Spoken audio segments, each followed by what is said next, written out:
So hold on now, could we actually be getting a Tech Marine or Engineer class for Space Marine 2? Well, according to brand new Datamined, yes, that is looking to be the case here. And we're going to go over exactly all the details pointing towards this brand new class, a Tech Marine being added into Space Marine 2.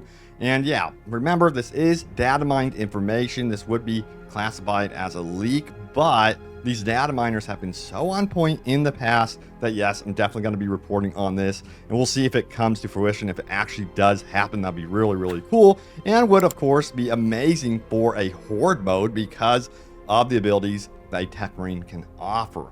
I'll talk about that in just a second, but there's also other data mines that we're going to be going over regarding new PvE content, some really cool stuff there. So I say we dive into all the details right here and get into specifics as to what we're talking about and why it is we're going to be getting a Tech Marine class in the future. So let's get into the leak details, shall we? So here we go. First and foremost, we have a mounted forged bolter, and the word mounted is extremely important because when you go to the official artworks, the official kit builds for the Tech Marine, what do you have?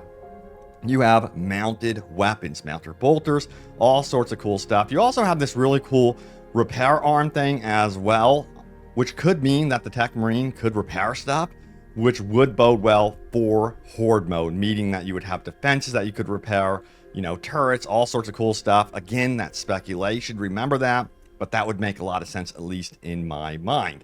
Now, of course, you'll notice something else that the Tech Marine is carrying around, which is a badass power axe, and one of the biggest requested features is, hey, we want new melee weapons. So this would be a great way to introduce a new melee weapon into the fold by introducing it right alongside a brand new class, the Tech Marine. Now, if we further go into these leak details, we also have this one right here, ability shoulder gun as well. And this would be one of the abilities. It seems like some sort of ultimate ability, perhaps, that's also on a timer as well, as it would regen automatically over time. Now, what is really cool is we do have a mastery skill, which is described as engineer PvE. So I think they're classifying this as perhaps like some sort of engineer, and it says spawn with shoulder gun bolter. So it is classified also as a bolter variant type of weapon. But again, you know, what they could do with the Tech Marine in the future is offer variants with the mounted weapons specifically, which would be really, really cool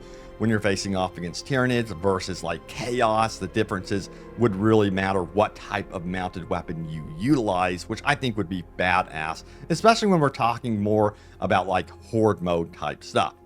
Now, there were also other assumptions, you know, would we be getting a Terminator class as well? Because we have this right here. Check it out. It says Terminator is probably the next class. What are your expectations and thoughts? So why is this being said in the first place?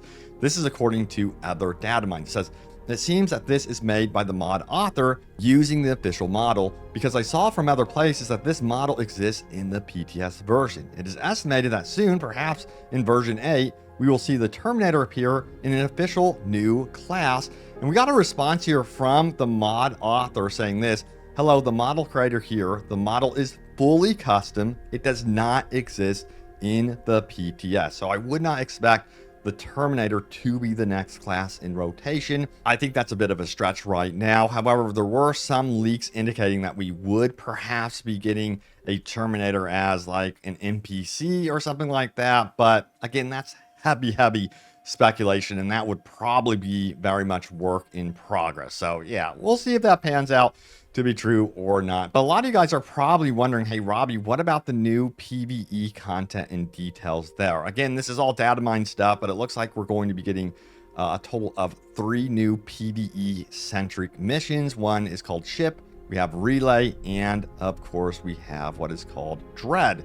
And the assumption is we'd get a total of perhaps around 12 maps when all said is done for, you know, the PvE operations mode. Again, I really hope that they keep adding in those PvE operations and horde mode operations and rotate nicely between those two, at least in year 2. At least that's why I'm crossing my fingers actually happens, because that would be absolutely amazing. But that doesn't mean that they're going to stop at 12 maps. That's not like a confirmation whatsoever. That'd be really, really nice to have 12 operations mapped on top of the horde mode stuff. That'd be absolutely amazing. And then they perhaps could add in some sort of mosh pit mode, quick match, where you can rotate between PvE operations, and then it automatically rotates you into a horde map. I think that would be really, really cool and keep players in the game in the long term. But the descriptions of these maps sound really cool. You know, ship. That sounds interesting. I've always wanted to battle on a ship. We'll see if that pans out. And then, of course, relay and then dread. But according to these data mines, it looks like for relay, at the very least, right here, it does say that we would have to kill corrupted astropath and defeat a boss. But we also have this right here, which is really cool. Apparently, we're going to be facing off against a new chaos enemy sometime in the future. He looks like an absolute badass right there. And it goes on to say this: prop AI mesh constructor client, and it seems like we might have variants of chaos enemies. We have beast, crab, tentacle, and of course the last boss. So 4 variations are overlapped there, according to data mines. Crossing my fingers that we do get some more variations, because I do think that by the analytics that they see in the back end, that they do have a problem with those chaos maps. So I think they might try to really spice those up in a very, very big way, which is definitely needed in my opinion. But to me, it looks like this brand new enemy would be very much in your face, very aggressive, and it looks like they're kind of looking to what the experience is with the Tyranids and are asking themselves, how can we make it feel a little bit more like you're being rushed and make players feel a lot more uneasy facing off against the chaos? Because the chaos, they have a habit, of course, sitting back and shooting at you. And yeah, you do get rushed, don't get me wrong, that does happen, but it would be cool to have more, I guess you would say, Majora's enemies and even Terminus enemies that absolutely try to rush you and take you on in a melee-centric way. I think that would be very cool. Because yeah, for me personally, combat gets super intense when you're getting overwhelmed and you have to really rely on parrying and countering and fencing and all that sort of stuff, and really build back that armor constantly and worry about that. That's when, for me, Space Marine 2 is a ton of fun. Now, some players also had some opinions on when Space Marine 2 isn't fun. Check it out right here. Fading of contested health after being grabbed by the Ravener and Lictor needs to be slowed and not start fading immediately after being grabbed by them. Here's the opinion, just a small rant, but you lose your contested health immediately after being grabbed by either the Ravener or Lictor, which is absolute BS and should not even be a thing in the game with how sparse Medicaes are. At least give me some time to gain back some health and not be one hit away from dying after a surprise grab by these enemies. What's your take on this? This did get 281 upvotes, and we do have an opinion here. I still have no clue how to escape a grab from these fucks. I absolutely despise them and hope a teammate will shoot at them when I'm grabbed, and if not, I just give up and accept it. And of course, you do have to wiggle your left stick left and right rapidly to get out of that, and you do lose a lot of health pretty quickly, and I do get the concern for sure. Now, we also have this take. It honestly needs to be slower in general, even a light stagger, and you permanently lose health before you can even control your character again without a bulwark around.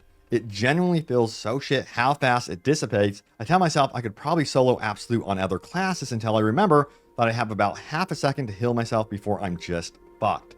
That combined with how BS the game can be sometimes just totally turns me off. One bullshit laser beam, and you get to watch your full health bar disappear with no chance to recover at all. Genuinely, I don't know how it got past any initial playtesting, but it seems like we're permanently stuck with it. I wouldn't say that, you know. They could, of course, update this sort of thing. I still also think they want this game to be challenging. You know, don't get me wrong. They don't want to start nerfing too much of the difficulty all over the place. However, if it's unfair and it's cheesy, you know, then they definitely do need to consider adjusting that sort of thing for balancing reasons, so players aren't just absolutely going nuts over how unfair the game feels. So yeah, sound off if you think that needs to be adjusted, or also sound off if you feel like, hey, you know what? Man up, handle the situation. You know, wiggle your way out of that sort of grab. Sound off if you think that it should not be adjusted whatsoever. Now, you know what? Let's go over your top comments. Remember, leave a comment down below. As always, it could end up in a future video, and I love reading over your comments, so let's do this. Check it out right here. We have this one. Why the F is the heavy perk so melee-centered? Like, he is meant to be a wall of fire, a turret of a man, not a dude swinging his massive gun at some Xenos. Yeah, you know, very strange, and I think they're making further adjustments, by the way, to what's going on with the Prestige perk system, and I really do think with the heavy, Yeah, it's just unfair how the Heavy is being treated. For sure. Also, we have the Emperor Protects. Hell yes. And we have Luke, who says, community, stop nerfing. Devs, nerf. Yeah, that was my biggest worry reading over the PTS patch notes. A lot of people are upset about the nerfing. Check it out. Stop nerfing the fun out of the game. This is a PvE-centric game for the most part, and they're definitely making adjustments. They continue to do some nerfs to certain things that you guys do not want nerfed. But yeah, hopefully the devs listen and kind of back off of what they are doing with the nerfs, and they really do need to fine-tune what's happening with the Heavy. Once again, we have this one. I would not complain about Heavy melee-centric perks if devs give us actual melee weapon on that class. And by fact, they are fucking lazy by saying melee weapons on Heavy impossible by 100,000%, while Stardy's mod overhaul team done it. Wow. You know what? You might have a point. I don't know. Maybe they are doing some melee-centric perks. Perhaps they are considering adding in a melee weapon for Heavy. I don't know. It could be possible. Would you guys like to see a melee weapon for the Heavy? That is the big question right now. I mean, I think it would be cool, not gonna lie. It would change the class a lot for sure, but something like a power axe would be nice. I don't know if that's like lore accurate or not, but we'll have to wait and see what they decide. But it seems like, if anything, if they do a power axe, they would add it into the engineer class. But hey, why not just throw it in on the Heavy as well? Who knows? But thank you guys so much for watching. Stay tuned here for more Space Marine 2. I have you guys covered on this one as always. And hopefully we get some more teases, by the way, towards their other game that, you know, the dev team is working on. Turok Origins. That'd be really, really cool, because I'm excited to see more from that, to be honest with you. But thanks for watching, guys. Stay tuned for more, and I will see you all next time. Take care.